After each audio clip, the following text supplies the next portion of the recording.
The alien princess placed the human at her side, and history changed.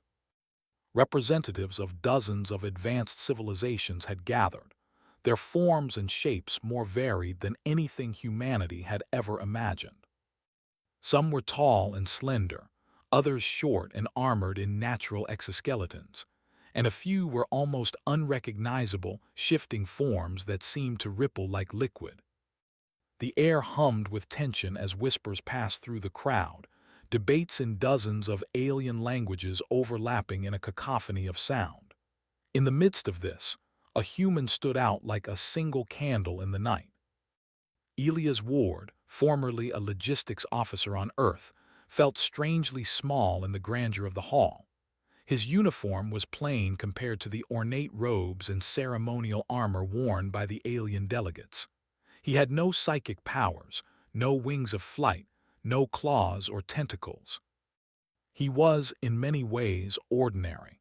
Yet here he was, handpicked by Princess Valeth of the Aurelian dynasty to be at her side during a crucial assembly that could determine the fate of his species. The princess herself was a vision of calm authority.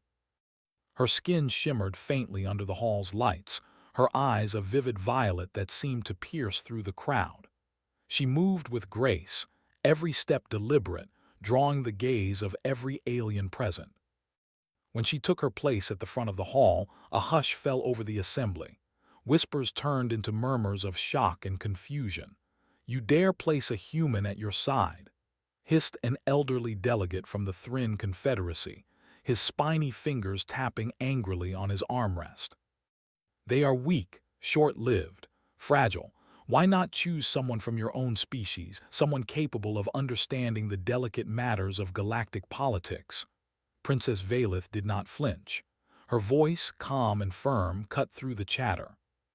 "Humans are not the strongest or the oldest species, but they see what others often miss. I trust Elias Ward to advise me, not because he is like us, but because he is different. That difference may save us all." The hall erupted into murmurs again, louder this time, some skeptical, some incredulous. Elias shifted slightly under the scrutiny.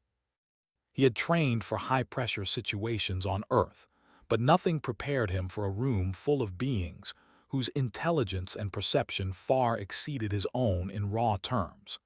He felt a familiar mix of fear and determination. Fear because one mistake here could cost his life, or worse, the fate of his species. Determination because he had survived impossible situations before, and survival, he realized, often depended on noticing what others ignored. The meeting began with a formal reading of the Concord's agenda. The central topic was humanity's place in the galaxy.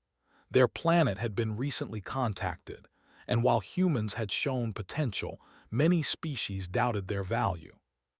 Some saw them as curiosities, others as a liability. The decision to integrate humanity into galactic affairs, or not, would shape centuries to come. As the discussion unfolded, Elias noticed patterns in the alien delegates' behavior that no one else seemed to see. The Thrin delegate, for example, leaned subtly toward the Zelari envoy whenever certain words were spoken, signaling some hidden alliance. A cluster of delegates murmured to each other whenever Valeth spoke, exchanging expressions that could only be read as either doubt or fear. These small signals, unnoticed by others, painted a map of hidden politics across the hall. At one point, a representative from the Varnex Empire, a towering being with metallic skin and glowing eyes, rose to speak. His voice was deep, resonant, and intimidating. "It is unprecedented," he said, "to place a human at the side of a ruling princess. We have studied them. They lack the physical prowess, the mental disciplines, the psychic faculties to contribute meaningfully in such high council. Why risk your dynasty's future on an untested species?" Princess Valeth's eyes did not waver. "Because we do not measure value in strength or longevity alone. Humans have something unique: adaptability, ingenuity, the ability to act when others hesitate. Elias Ward will be our eyes and ears where others fail. And if I am wrong, history will judge me. But if I am right, it will remember humanity not as weak, but as vital. The Varnak's delegate snorted, clearly unimpressed, yet Elias did not flinch. He had no desire to impress them, only to observe, learn, and survive. Already he was cataloging their voices, gestures, and expressions, noting which species were prone to deception, which relied on intimidation, and which seemed genuinely curious. Hours passed. Debates swirled around trade rights, territorial claims, and treaties that humans could barely comprehend. At one point, a sudden warning from one of the concourse monitors made Elias' heart skip a beat. One of the ceiling panels had been tampered with, a classic assassination method in the Galactic Concord, used sparingly but ruthlessly over centuries. While the aliens panicked, Elias acted. He calculated angles, movement, and timing in seconds. Moving swiftly, he intercepted a falling mechanism just in time to prevent it from striking the princess. The assembly froze, eyes wide. A human had saved the heir to one of the most powerful dynasties in the galaxy. Gasps filled the hall as Valith looked at him, her expression calm but approving. "You see," she said, turning toward the assembly, "humans may lack traditional power, but they notice what others miss. They act where others hesitate. This is the value I spoke of." The rest of the assembly could not ignore it. Murmurs shifted from skepticism to caution. Some grudgingly nodded, others scribbled notes to reconsider their positions. Elias, meanwhile, simply stood there, heart racing, aware that this one act did not prove everything, but it had earned him a chance to show more. After the incident, the princess and Elias walked through the corridors of the Concord, far from the hall's glare. "You were remarkable," Valith said quietly, "not because of strength or speed, but because you saw what others could not and you acted. That is what matters in leadership, even here." Elias shook his head. "I was lucky. Anyone could have done it if they had been paying attention." Valith's gaze was steady, her violet eyes almost piercing. "No, not anyone. Only a human could have reacted this way without overthinking or relying on assumptions that belong to our species. Your mind works differently. That is what makes you invaluable." As they continued walking, Elias thought about Earth, about his life before he ever left the solar system. He remembered the small victories, the way humans had always adapted to survive in harsh environments, from deserts to frozen tundras, from crowded cities to uncharted wilderness. It seemed almost poetic that this adaptability had brought him to this moment, standing beside a princess whose people had ruled for millennia. That evening, as the assembly concluded and delegates began returning to their quarters, whispers followed them down the corridors. Some spoke of human ingenuity, others of caution. Yet all eyes, eventually, seemed to turn toward the young human who had survived where many assumed he would fail. Elias knew the road ahead would be far more dangerous than a single assassination attempt. There would be battles, political maneuvering, and challenges that required every ounce of human ingenuity and courage. For now, though, he allowed himself a small measure of pride. Humanity had been noticed, not as weak, fragile, or inconsequential, but as a species with potential beyond what even the most advanced civilizations had expected. And standing beside Princess Valith, Elias felt the weight of history pressing on him, knowing that the choices he made next could shape the fate of his people for generations. As night fell over the galactic Concord, stars visible through massive observation windows, Elias looked at the expanse of the galaxy and wondered. He had survived Earth's perils, the chaos of interstellar travel, and now the subtle dangers of alien politics. But he understood one truth more clearly than ever. Survival required seeing the world differently, acting decisively, and trusting in the value of his human perspective. The galaxy was vast, full of civilizations older, stronger, and more experienced than humanity. Yet for the first time, he realized that humans had something no one else possessed: a mind capable of turning perceived weakness into strength, fear into opportunity, and observation into action. And with Princess Valeth at his side, Elias understood that the story of humanity was just beginning.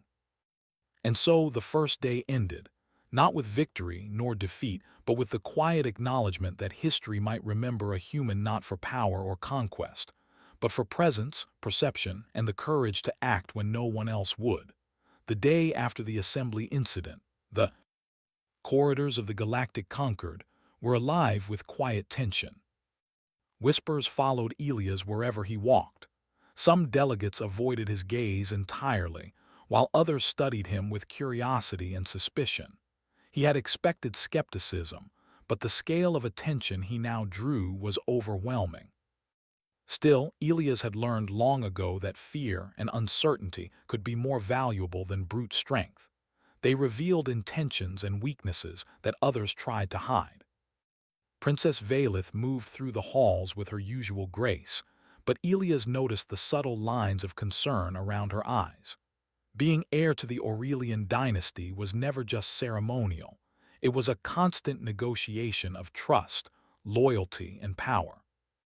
The attempt on her life had shaken her advisors, and the whispers in the assembly had not ended.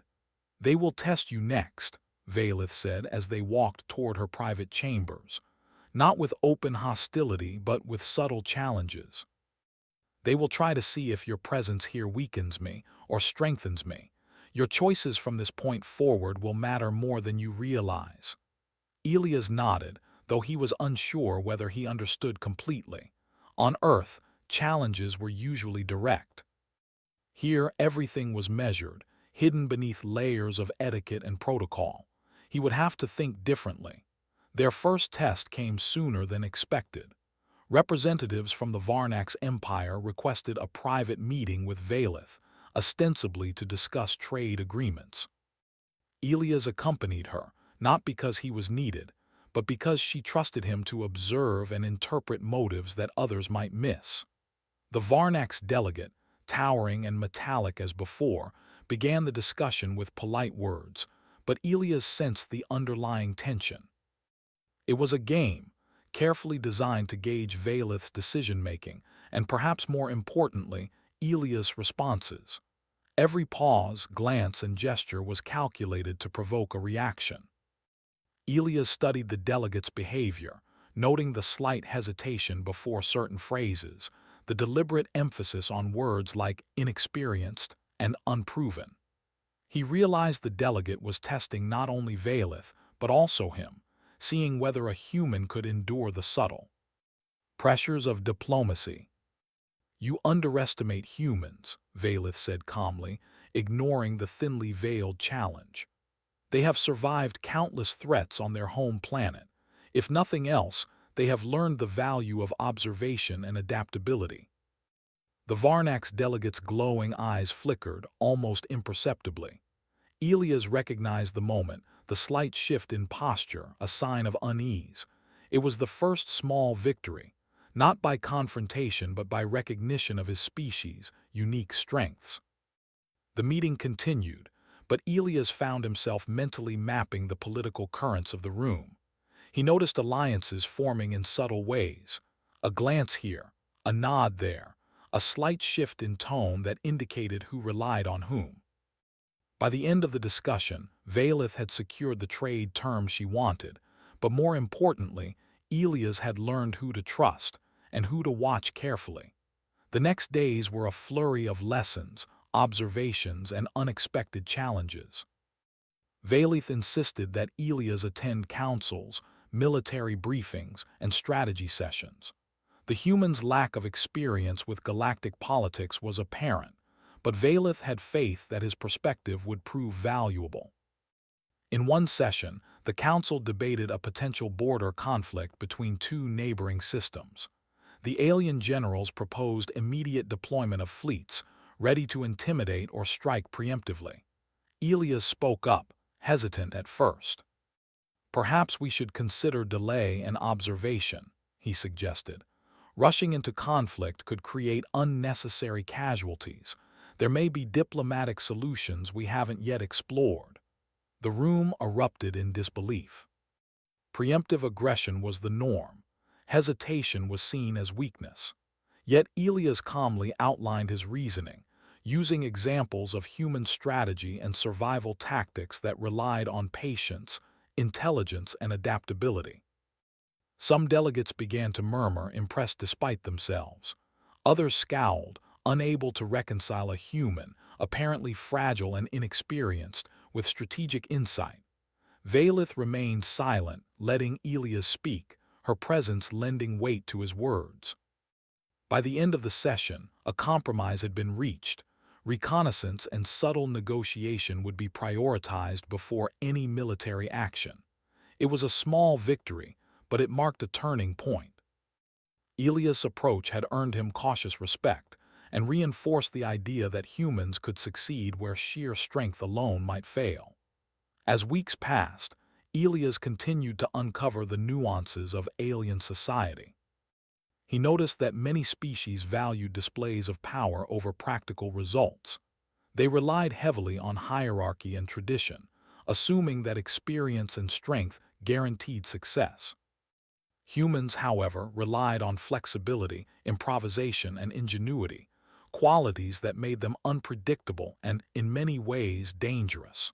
One evening, Valith summoned him to the observation deck. The stars stretched infinitely before them, the dark canvas of space dotted with distant suns and planets. Elias leaned on the railing, taking in the view, while Valith's eyes scanned the same expanse with quiet intensity. "You've noticed patterns others overlook," she said. "You've prevented disaster and influenced decisions with little more than observation and reasoning. That is remarkable, Elias. Few species could do what you have done." Elias shrugged. "I've just noticed what's there.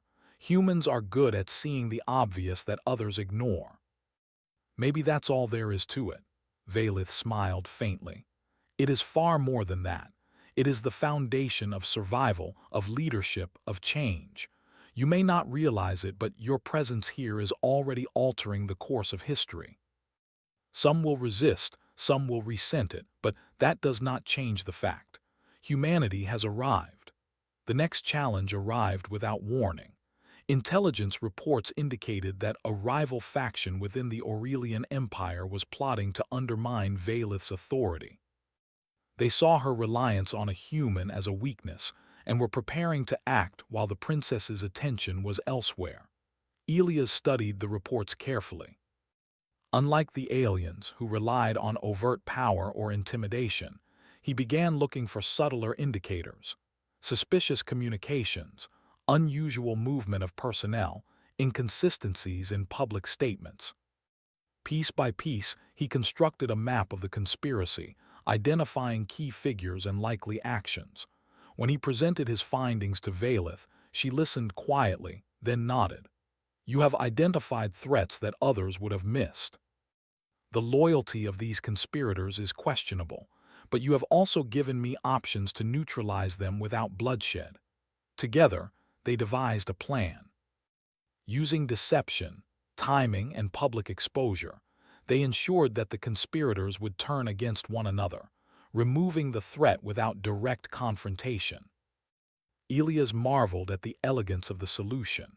Humans had solved what centuries of political maneuvering among alien species could not, by applying simple, logical observation and decisive action. The day the plot unraveled, the conspirators were forced to reveal their intentions publicly. The assembly was shocked. A human, standing beside a princess, had prevented a crisis that could have ignited civil war. Murmurs of doubt about humanity's worth transformed into cautious admiration. Elias felt a strange mix of relief and disbelief. He was still a human, still untrained in galactic politics, yet here he was, shaping events that would ripple across the stars. Despite the success, the attention brought new pressures. Delegates now watched him constantly, analyzing his every word and action.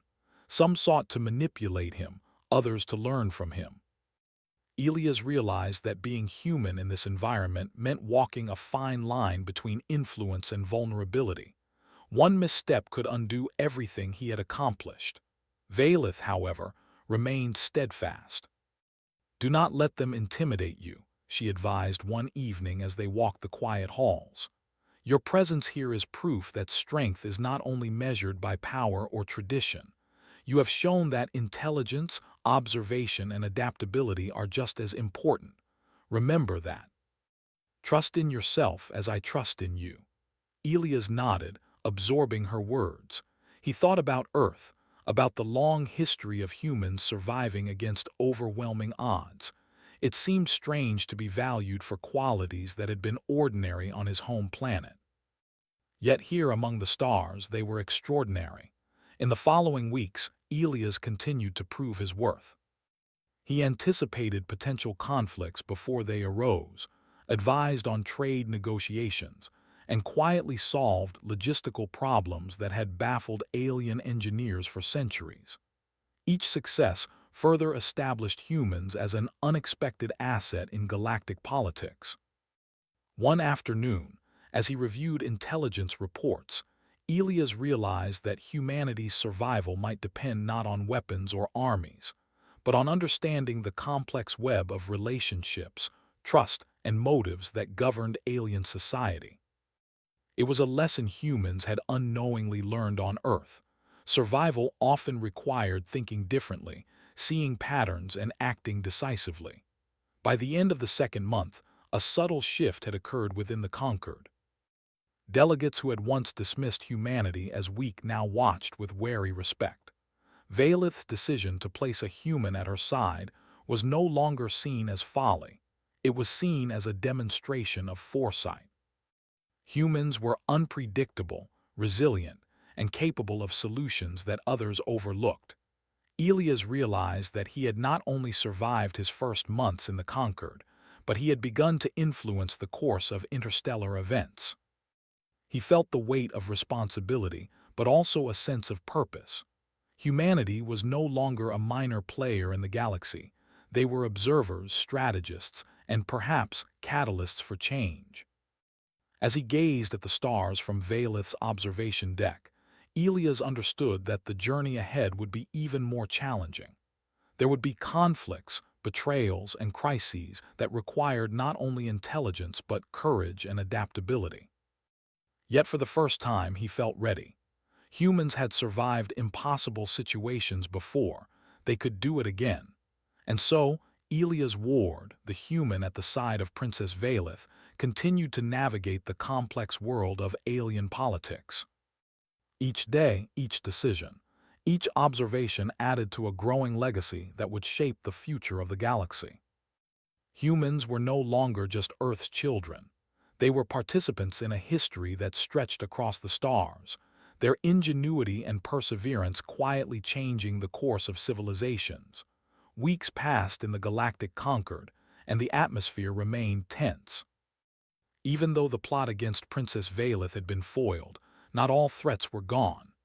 Elias Ward, the human who had already earned grudging respect, now faced a new challenge: the subtle and deadly games of loyalty, ambition, and power.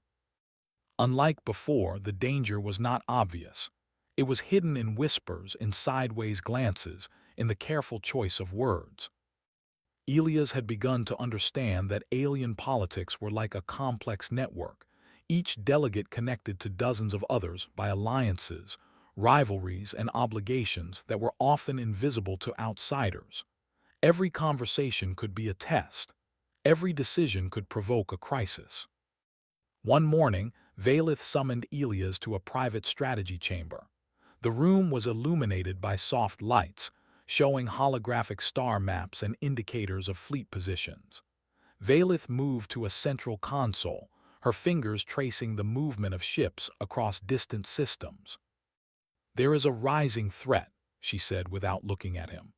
"The Nirth Combine has mobilized along our eastern borders. They claim it is a defensive measure, but their history tells another story. They will test our resolve, and your human perspective may be the key to anticipating their moves." Elias leaned over the holographic display. The Nirth were a militaristic species, their fleets heavily armed and their strategies aggressive. On paper, they outnumbered Valeth's forces 2-1. Conventional wisdom among alien strategists would have demanded immediate deployment of Aurelian warships in overwhelming strength. But Elias saw something others did not: patterns of hesitation, supply limitations, and predictable timing in the Nirth movements. "They're expecting us to panic," Elias said. "They want a reaction. If we appear impulsive, they'll gain the upper hand." Valeth nodded, understanding his point. "Then what do you suggest?" Elias studied the holographic map.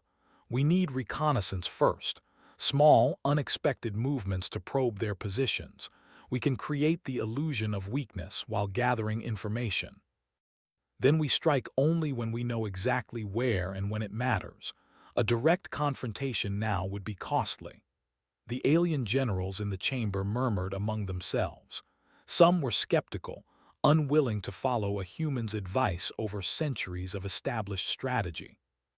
Others, who had begun to respect Elias' insights, quietly recorded his suggestions. Valeth, however, made the final decision. "We follow Elias' plan," she said firmly. "Human ingenuity has already saved lives and foiled plots. I trust it will guide us now." The first operation was delicate. A small reconnaissance fleet, guided by Elias' calculations, moved silently near Nirth space. The Nirth were vigilant, yet Elias had predicted their patrol patterns with remarkable accuracy.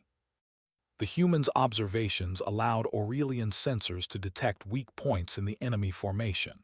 When the reconnaissance returned, it carried more than information. It carried confirmation that the Nirth were not invincible. Elias presented the data to the council. "They rely heavily on rigid formations," he explained. "If we exploit flexibility and speed, we can avoid a large-scale conflict and achieve our objectives with minimal loss." The generals stared at him. To a species used to rigid tactics, human logic seemed almost reckless. Yet when Valeth approved the plan, the room fell silent. The humans' approach was different, and that difference was the key. Elias spent hours overseeing simulations, adjusting tactics, and preparing contingencies. His mind worked differently from the alien strategists, not constrained by tradition or pride. He considered variables they ignored: the psychological impact of unpredictable moves, the importance of small wins, and the necessity of adaptability in dynamic situations. When the fleets were finally deployed, the Nirth were caught off guard. Small, precise maneuvers disrupted their formations, forcing them to retreat or reconsider engagements they had planned as certain victories. The human mind had turned apparent weakness into advantage. Meanwhile, back at the Concord, political challenges intensified. The conspirators who had attempted to undermine Valeth had not disappeared. They watched, waiting for any sign of failure to regain influence. Rumors spread that the human advisor was the cause of Valeth's reckless strategies. Some factions whispered that Elias should be removed before he endangered the Empire further. Elias sensed the tension, yet he refused to be intimidated. He had learned to read subtle signs: the quick glance exchanged between two delegates, the small nod that betrayed secret alliances. Using these observations, he advised Valeth on which factions could be persuaded and which required careful monitoring. One evening, while reviewing communications, Elias discovered an encrypted message hinting at a potential assassination attempt timed to coincide with the Nirth maneuver. He immediately brought it to Valeth's attention. "They plan to strike while our focus is on the Nirth fleets," he said. "If we do not act, it could destabilize the entire empire." Valeth's expression was calm but resolute. "Then we act, but not recklessly. Tell me your plan." Elias suggested using deception, a classic human tactic honed through millennia of survival on Earth. They would stage a distraction, drawing attention away from the princess, while a small team neutralized the threat before it could act.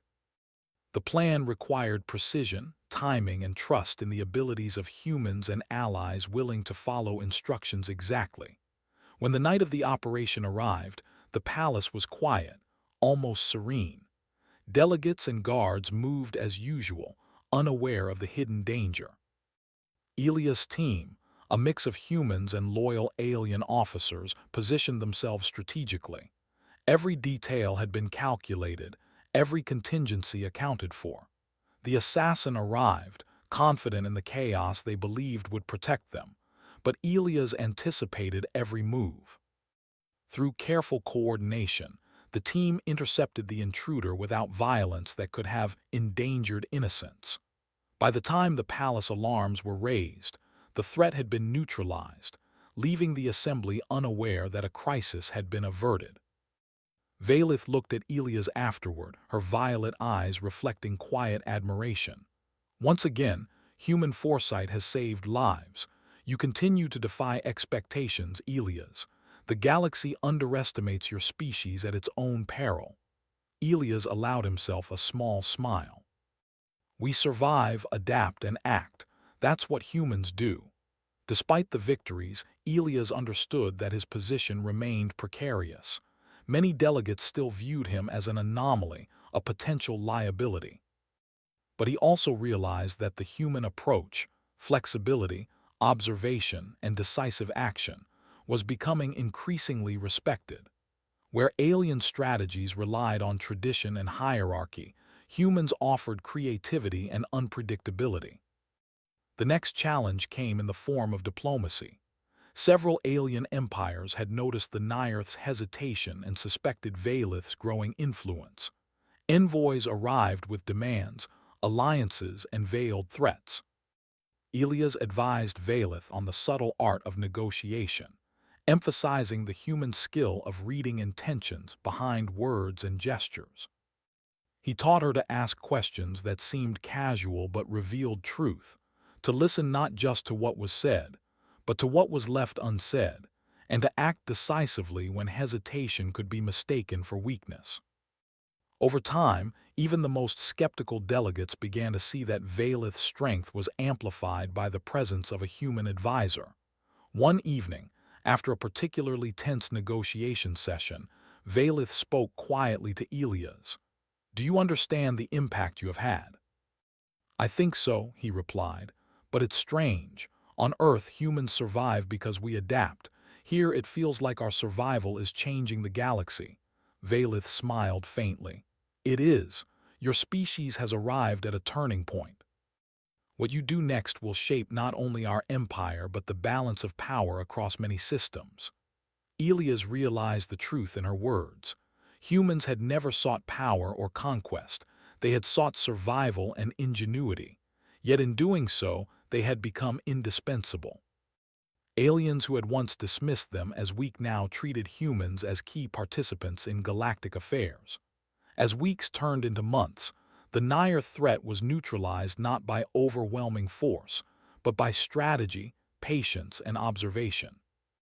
Humans had proven that power was not only physical or psychic, it could be intellectual, adaptive, and subtle.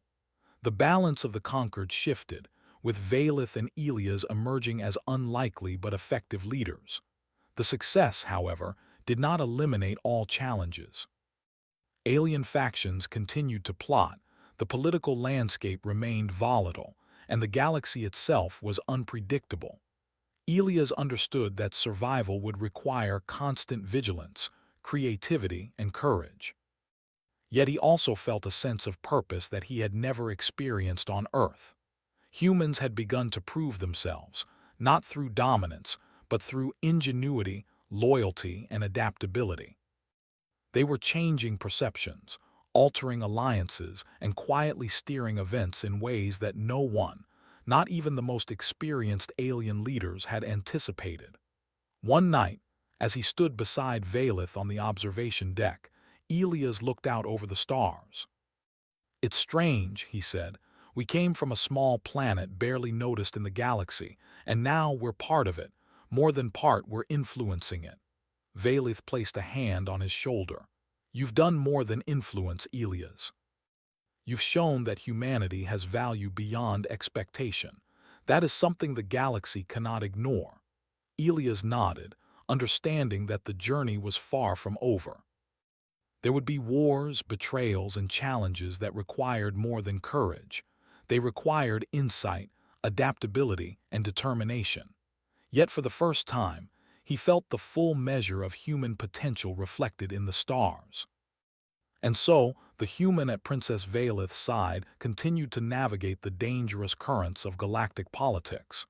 Each observation, each decision, each act of ingenuity added to a growing legacy. Humanity was no longer simply surviving. It was shaping the future of civilizations, quietly proving that the smallest species could have the greatest impact. History, Elias realized, was not written solely by the strongest or the oldest. It was written by those who could see clearly, act decisively, and persevere against all odds. And humanity, standing beside a princess, had begun to write its own chapter. The months that followed felt like a long season of storms. The Concord's calm surface had been polished by centuries of routine, but underneath, tides of ambition and old grudges churned. Elias Ward had learned to watch those tides, to read the little signs that told him when the calm would break. He had saved a princess, helped avert war, and exposed conspiracies. Each win made him more useful and also more visible. That visibility bred new danger. One morning, a message came from a distant system, carried by an envoy whose ship burned cold in the records. The message itself was short, formal, and heavy with implications. Several empires, some old friends, some thinly veiled rivals, had formed a coalition and demanded that the Aurelian dynasty remove the human advisor. They called him an anomaly and said his influence threatened the balance of power. The envoy's last line read like a promise. Unless Valeth complied, the coalition would withdraw their trade and military support. In other words, they would punish the empire for keeping a human at its heart. Elias read the message in Valeth's private council room. The holographic text shimmered between them, but it could not hide the sense of cold danger beneath the words. Valeth folded her hands and watched him without surprise. She had always known that his presence risked resentment. That risk had simply grown into a threat. "They want us to act from fear," she said quietly. "They want me to show weakness. If I bow to them, I lose more than a human advisor. I lose the chance to change how the galaxy thinks about itself." Elias felt the weight of what she said. He had never wanted power. He wanted only to help his people and survive. But now, the survival of many depended on choices that reached far beyond him. He thought of Earth, of the hard lessons people learned there, that sometimes the right move was not the safe one and that staying true could change the shape of tomorrow. "What do you want to do?" he asked. Valeth's jaw tightened. "We will not remove you. But we cannot ignore the coalition. I will go to the Concord and propose a new path. I will offer a treaty that shows strength without blood. I will ask the Concord to recognize humans not as a liability but as partners. If we succeed, the coalition will lose its reason to punish us. If we fail, we may lose more." Elias understood. Going before the Concord would be walking into the center of a storm. It was also the stage where the galaxy judged itself. He could refuse, hide, or flee. Instead, he chose to stand beside Valeth again. Standing had a different weight now. It could mean the difference between a forced retreat and a new chapter. Preparations began at once. Valeth gathered allies, diplomats, and military leaders who had seen Elias' value. She asked Elias to craft the treaty text, to shape language that would show the Conquered how humans could strengthen the web of civilizations. That was a test unlike any battlefield. Could words, logic, and the quiet power of example counter an alliance's threats? Elias worked day and night. He wrote plainly, the way humans did when they wanted to be heard. He argued for redundancy in alliances, for open channels of trade that carried benefits to many, and for joint councils that would include human representatives in advisory roles. He wrote about the cost of excluding whole peoples, the lost knowledge, wasted lives, and the brittle security that came from trusting only those who looked and thought alike.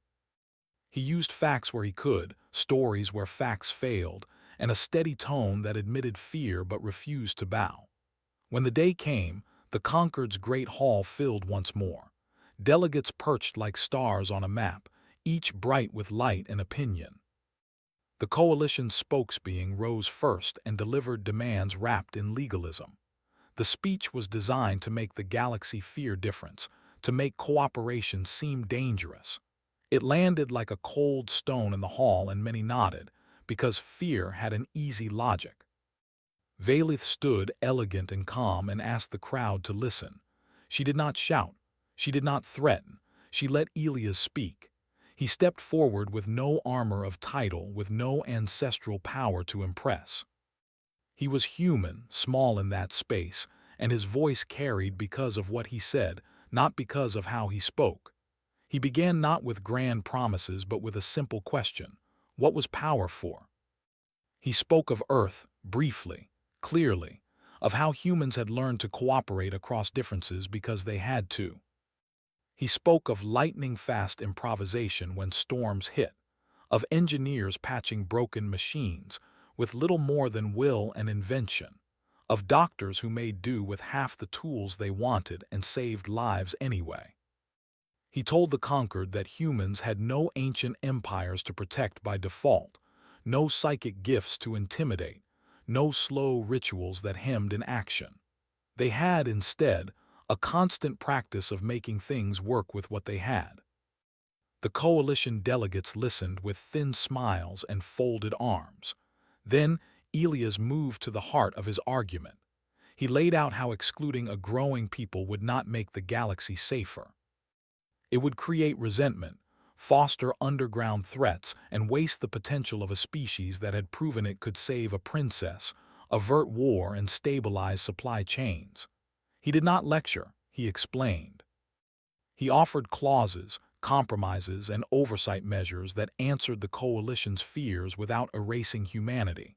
Some delegates sat stiffly, but others leaned forward. A few remembered the assassination attempt that had failed because of a human's quick thinking. A few had seen supply lines shortened by human logistics. Small things, when added together, began to tilt the room. When he spoke of loyalty, Elias did not speak as a strategist. He spoke as a person who had learned to trust and be trusted. He said that loyalty cost more than words, it cost actions. I stand by Princess Valith because she stood by me, he said. It was plain, human, and something in the hall shifted. Loyalty, even among alien species that valued lineage and strength, was a currency that others understood. Debate followed. Voices rose and fell. The coalition argued that forcing consensus would weaken the conquered, that tradition mattered. Valith countered with calm facts, and added the weight of a ruler who had trusted a human and found them true. Elias answered details, offered oversight mechanisms to ensure humans would not be given unchecked power, and proposed exchange programs so many species could learn from each other. He invited doubts and answered them without scorn. When the votes were called, the result was not an overwhelming triumph. Politics rarely delivered such clarity, but a majority in the conquered chose to accept the treaty, with amendments ensuring transparency and mutual responsibility. The coalition, faced with a new reality and the clear will of many others, could not sustain the punishment it had threatened without isolating itself. Trade lines remained open, military alliances were preserved, and humans gained a foothold, official and fragile but real. Outside the Great Hall, the press of the galaxy moved quickly. Newspapers written in dozens of scripts and wavelengths carried the story of a human who had stood and persuaded. Some praised the decision, others grumbled, but none could erase the fact that history had shifted. Elias felt the strain leave him like a breath. It had been a hard battle of words and wits, and it had succeeded. That night, in a quiet chamber, Valeth and Elias spoke without eyes on them. The princess removed the ceremonial mask she wore in public and looked at him simply. "You asked the right questions," she said. "You showed what you had learned. You made them see that power needs partners, not isolation." Elias shook his head. "You made them listen," he said. "You put your trust where it could be used. I only spoke plainly. That is what we do." She smiled, a small, real thing, and for a moment they were not leader and advisor, but two people who had risked everything for something larger than themselves. "History remembers those who change the shape of things," Valeth said softly. "You have helped change the shape of the conquered." In the months that followed, change rippled outward. Exchange programs started slowly. Human engineers and alien technicians worked side by side on projects that had been stalled for years.